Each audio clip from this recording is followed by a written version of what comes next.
अस्सलाम वालेकुम दोस्तों। आपने ये अक्सर सुना होगा कि दोस्तों ये लोग कहते हैं कि जिम आपने नहीं जाना, जिम के बहुत ज़्यादा नुकसानात हैं। तो कुछ नुकसानात हाँ हर चीज़ के होते हैं और हर चीज़ के फ़ायदे भी हैं और हर चीज़ के नुकसान भी हैं। देखें जो आप जो जिम आते हैं नया नया अगर आपने स्टार्ट किया है तो देखें नुकसान होता क्या है। ये बड़े क्यों कहते हैं आपको जिम में आने से रोकने के, उसकी ये एक चीज मैं आपको बताता हूँ। वो ये चीज है कि अगर आपने कोई भी एक्सरसाइज करनी है तो उसको सबसे पहले आपने उसको देखना है कि अपने उसको लगाना कैसे है। जब आप उसको सही तरीके से परफॉर्म नहीं करते या आप काफी अरसे से या पहली दफा आप एक्सरसाइज कर रहे हैं तो फिर क्या होता है कि जब आप फर्स्ट टाइम एक्सरसाइज करने लगते हैं तो आपके मसल जो है वो जुड़े होते हैं। तो वो जुड़े होते हैं, जब आप एकदम से आके वजन उठाते हैं तो वो आपके मसल्स में क्रैम्प आ जाता है। जब क्रैम्प आता है तो वो आपका मसल यहाँ तो फट जाता है, उसमें इंजरी हो जाती है और यहाँ आप का जो पार्ट्स है वो मूव करना छोड़ देता है और आपको बहुत ज्यादा सीवियर पेन होती है। तो ये वजह है कि आपको अक्सर लोग कहते हैं कि जिम नहीं जाना चाहिए, जिम से नुकसान होते हैं। आपको मैं एक छोटी सी इसकी मिसाल से भी समझाता हूँ किस तरीके से।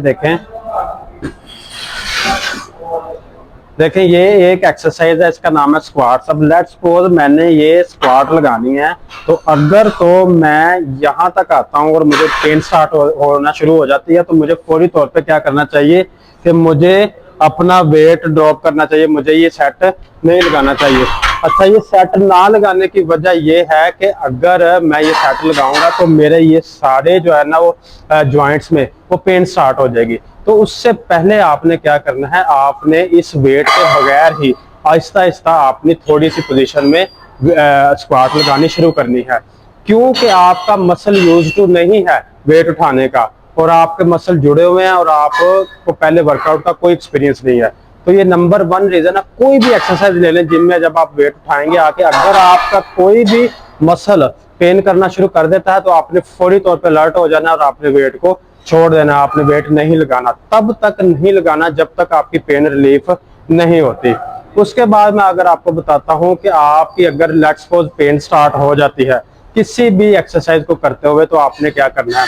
नंबर 1 जो आपकी पेन रिलीफ करने का तरीका है वो है आपने हॉट बाथ, गर्म पानी से आपने नहाना है। आपका इंशाल्लाह ताला मसल जो है ना वो दिनों में रिकवर हो जाएगा। और उसके बाद प्लस एक और चीज है रेस्ट।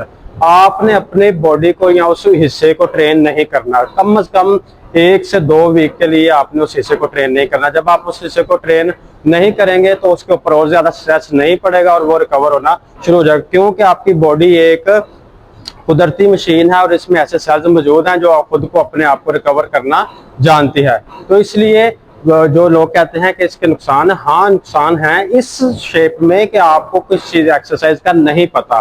लेट्स सपोज आपने कोई भी एक्सरसाइज करनी है, अगर आपको उसका पता है कैसे लगानी है और कितनी मिकदार में लगानी है तो फिर ही आप सही लगा सकते हैं। अगर आप फर्स्ट टाइम आए हैं उठ के 18 साल बाद, 19 साल बाद या आप 20 साल के गैप के बाद आपने जिम स्टार्ट किया और आते ही आपने कोई 50 किलो का वेट उठा रहा है किसी की तरफ देख के, तो जारी बात है आपको इंजरी ही होगी, आपका मसल ही फटेगा और आपके ज्वाइंट्स और लिगामेंट्स में प्रॉब्लम होगी। तो इसलिए कहा जाता है कि आपने सबसे पहले एहतियात करनी है और फिर उसके बाद आपने आहिस्ता आहिस्ता अपने आप को टाइम देना है। तो ये कुछ चीजें हैं। अगर आपको पेन हो तो आपने गर्म पानी से नहाना है, दूसरा आपने रेस्ट लेना है और तीसरा आपने मेडिकेशन ये करनी है कि आपने अच्छा न्यूट्रिशन लेना है। जब आप अच्छा न्यूट्रिशन लेंगे तो तब भी आपकी बॉडी रिकवर होना शुरू हो जाएगी। तो ये चीजें हैं कुछ आपने जहन में रख के फिर अपना वर्कआउट स्टार्ट